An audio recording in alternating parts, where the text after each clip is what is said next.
A gente vai falar agora da biomassa da manta orgânica. Tá, então, na verdade, a biomassa da manta orgânica, ela é um pouco mais diferente dessa questão da gente medir só uma árvore, né? Na verdade, a manta orgânica você vai considerar toda a vegetação, galhos e coisas que tem, né, como se fosse no chão da floresta. Tá? Então, isso que é a biomassa da manta orgânica, né? É quando você faz o estudo de ciclagem de nutrientes, tudo isso você vai basear nessa questão da manta orgânica, tá? Então, como a gente faz para mensurar essa massa orgânica? Então, uma das alternativas que a gente faz, e vocês vão ver muito em estudo de ciclagem de nutriente, é essa técnica aqui, tá? Você vai fazer caixas coletoras, caixas mesmo, tá? Você vai fazer uma caixa de coleta, tá? Geralmente ela não fica encostada no chão, fica um pouquinho, tá? Então elas possuem geralmente 1 metro quadrado de base, 10 centímetros de altura e ficam suspensas a 50 centímetros do chão. Geralmente elas são assim.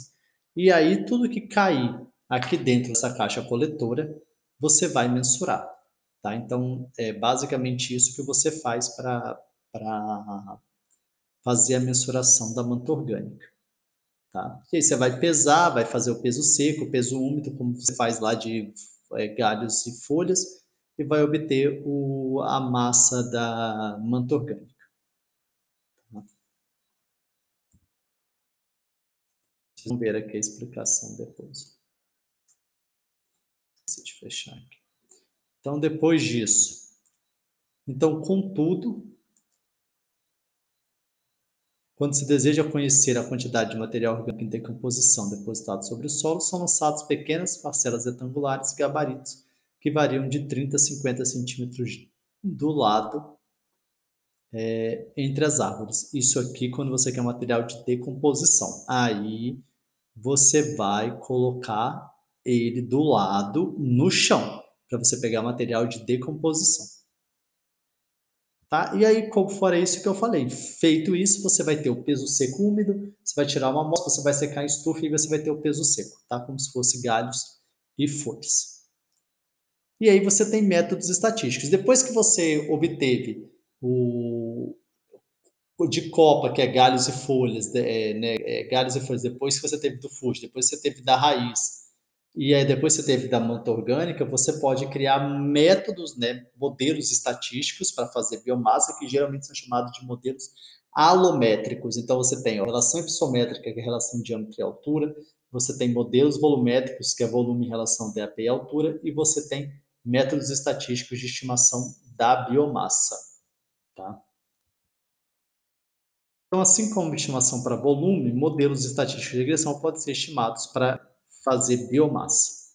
Neste caso, as variáveis dependentes podem ser a biomassa da madeira, ou seja, quilo de madeira, quilo de folhas, quilo de galhos, raízes. E a gente pode encontrar alguns exemplos dessa equação, como essa equação aqui, tá vendo? Ln do peso seco total é menos 5,60, 101 mais 1,72 de Ln do diâmetro vezes a altura. Por quê? Se você conseguir pegar uma variável que você consegue medir facilmente e relacionar ela com medição, você pode fazer. Lembra que numa relação de regressão, você pode fazer uma relação entre qualquer variável dependente com qualquer variável independente. No caso aqui é um modelo simples, o modelo sempre vai dar certo. Pode não ser o melhor modelo, mas o modelo sempre vai dar certo. Então, o R2 é 96,77%, essa de X é 14%. É um modelo relativamente bom. A gente tem aqui, ó, só para vocês entenderem a questão de produção da biomassa, ó, você tem ali, ó, eucaliptos grandes, na região de Curvelo, com 4 anos, no espaçamento 3 por 1, ele tem, ó, tudo isso aqui é em toneladas por hectares, tá? Então, tem 39,94 toneladas de caule. Caule é o fuste, né? Por hectare. Você tem 6,2 quilos de casca, 6,52 toneladas de casca por hectare, 6,38 toneladas de casca por hectare, 5,94 e raiz não foi feita. O zero é porque a maioria das vezes não se faz raiz, tá? É a mesma coisa que a gente fala, eu vou fazer o volume total, eu vou considerar toco e a ponta. Mas na realidade, comercialmente, você não considera nem o toco e nem a ponta. Tá? Então você pode fazer o volume, né, sem ter essas duas partes. Do mesmo jeito que a gente pode fazer o trabalho sem ter a biomassa da raiz, tá? Então não foi. Mas vocês viram que para essas duas espécies aqui, ó, para esses dois eucaliptos grandes, tá? É interessante vocês entenderem, vocês verem, tá vendo? Ó, em nenhum momento aqui tem urograndes, porque não existe. Aquele urograndes que vocês ouvem falar é um híbrido deste eucalipto, do urofila, com eucaliptos grandes, tá? E aí você tem o total aí, ó, de biomassa, tá vendo? Ó? Região de Curvelo, região muito grande, e aqui você tem as referências de onde foi tirado. Segundo a revisão de biomassa acima do nível de solo de florestas amazônicas, você encontrou o seguinte, ó. Floresta densa, né? Floresta atual na divisão aí, o Radan. Então você tem aí, ó, floresta atual, 188 toneladas por hectare, 231 toneladas por hectare, 326 toneladas por hectare, 290 toneladas por hectare. E é muito maior que sempre aqui, ó. Tá vendo? Sempre é maior, tá vendo? Esse aqui ficou bem próximo, mas a maioria aqui, ó, é maior. Lembrando que a escala pode ser comparada porque é tonelada por hectare, tá vendo? Então, a floresta nativa produz mais biomassa do que a floresta plantada, tá? Agora, eu vou falar um pouquinho sobre quantificação de carbono, mas não é uma parte de disciplina, nem mostrar aquelas. Vou falar para vocês, mostrar projetos de carbono, como que você faz, como que você vende para a bolsa. Não, isso daí não é o intuito da disciplina. A disciplina é mostrar como que você quantifica esse carbono, tá? Então, a queima de combustíveis fósseis, tá? E a queima de combustíveis fósseis e a destruição das florestas, né? Ficou errado aqui. E a destruição das florestas faz aumentar a emissão de gases de efeito estufa, tá? Então, quanto mais carbono você colocar aí no meio, você aumenta a questão do aquecimento aí através dos efeitos de gás, do efeito de gás estufa. Então, o protocolo de Kyoto, ele estabeleceu mecanismos para você obter créditos a partir da redução das emissões de gás. Então, ou seja, os países que conseguirem reduzir essas emissões de gases, eles vão ter créditos. Porém, existem países que não conseguem, eles não têm mais da onde absorver esses gases. Tá? Eles não conseguem. Então, um mecanismo que foi dado é eles comprarem de outros países que conseguem.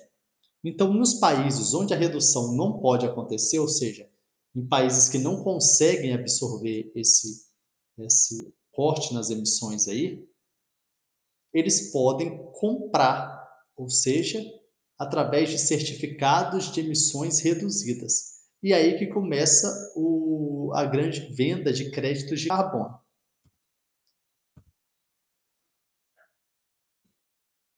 Um desses certificados é o chamado Mecanismo de Desenvolvimento Limpo.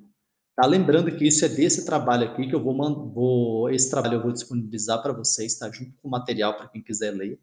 É um trabalho sobre seringueira, mas se adequa a eucalipto, pinos e outras espécies, tá? Então, a gente tem o mecanismo de desenvolvimento limpo. O MDL, né, como é chamado esse mecanismo de desenvolvimento limpo, ele tem levado em consideração a importância das florestas como medida compensatória das emissões. Ou seja, então, na verdade, alguns países não têm como tirar essa emissão, tá? Eles não conseguem. Então, eles criam uma medida compensatória para essa questão dos gases de efeito estufa. Então, o sequestro de carbono aí em florestas tem duas premissas. Primeiro, os esforços para remover os gases de efeito estufa pelas florestas terão igual efeito se eles aplicarem próximo à fonte ou do outro lado do mundo. Tá? Então, tanto faz aonde a floresta estiver, ela vai absorver esses gases de efeito estufa. E segundo, a vegetação retira o gás carbônico da atmosfera através do processo de fotossíntese. Então, por isso as florestas são tão bem vistas nesse meio de créditos de carbono. De acordo então com Hugo e Brown, citados por Lelis, a fixação de carbono durante cada ciclo é representada pelo aumento em biomassa dos frutos madeireiros e não madeireiros, os quais têm diferenças. Porque se eles pegam o gás carbônico e transformam em fotossíntese, quando a árvore faz fotossíntese, ela vai crescer. Tá? E isso vai, então, aumentar a biomassa, tanto de produtos florestais madeireiros como não madeireiros. Feito isso, eu vou mostrar para vocês qual é a técnica que a gente faz para mensurar essa quantificação de carbono que tem. Lembrando que vocês vão ver essa parte de como obter o carbono mesmo dentro, só saber quanto que tem carbono e não quanto que tem biomassa, lá na disciplina do professor Ailson. Tá?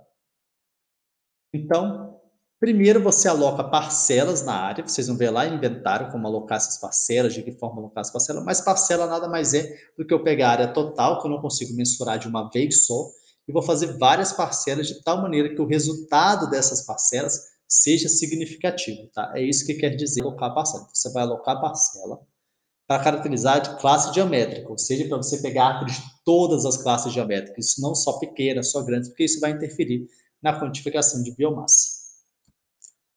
Depois você vai selecionar árvores amostras lá dentro, que são árvores de todas as classes geométricas. Você vai derrubar e pesar todos os componentes, tá? Então você vai derrubar a árvore e vai mensurar todos esses componentes da copa. E demora, tá? A minha orientada de mestrado fez um trabalho a gente fez um trabalho de mensurar os galhos da copa e dá um trabalho bem. A gente conseguia fazer uma árvore por dia, tá? É bastante coisa para fazer.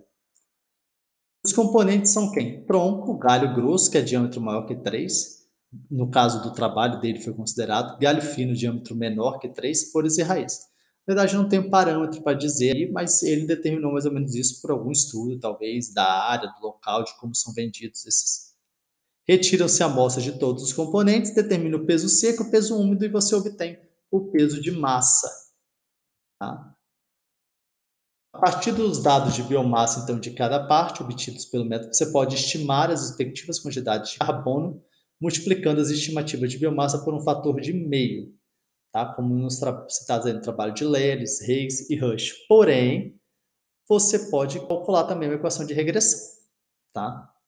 Então, você ainda pode elaborar gráfico e ajuste de modelos para avaliar o resultado, utilizar aquele valor de meio, e depois o resultado é aplicado por parcela e para a área total.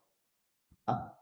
Então, é bem interessante essa questão da biomassa aí, e de carbono, porque hoje é uma coisa importante, é o mercado que tem para quem quiser trabalhar aí com isso, tá? É interessante vocês ler projetos, ler como que são feitos esses contratos de crédito de carbono, como que são vendidos, tá? É uma área bem interessante para se trabalhar. Como eu disse, o intuito daqui era mostrar como que faz. Então, na verdade, você vai você vai utilizar, na verdade, todas as técnicas de uma vez, ou seja, você vai ter a biomassa da árvore, não a biomassa separada, como a gente tinha de cada parte, mas vocês podem ver que todas aquelas técnicas que eu mostrei lá para a árvore, a gente vai fazer aqui também para cada árvore e depois vai extrapolar por parcela para depois extrapolar para a área total. E aí você vai ter a quantidade de biomassa total, como naquela tabelinha lá de toneladas por hectare daqui, tá vendo? Então é isso. Bom estudo aí para vocês. E semana que vem aí o professor Ciro está com vocês aí na questão da disciplina. Até uma próxima vez aí. Bons estudos.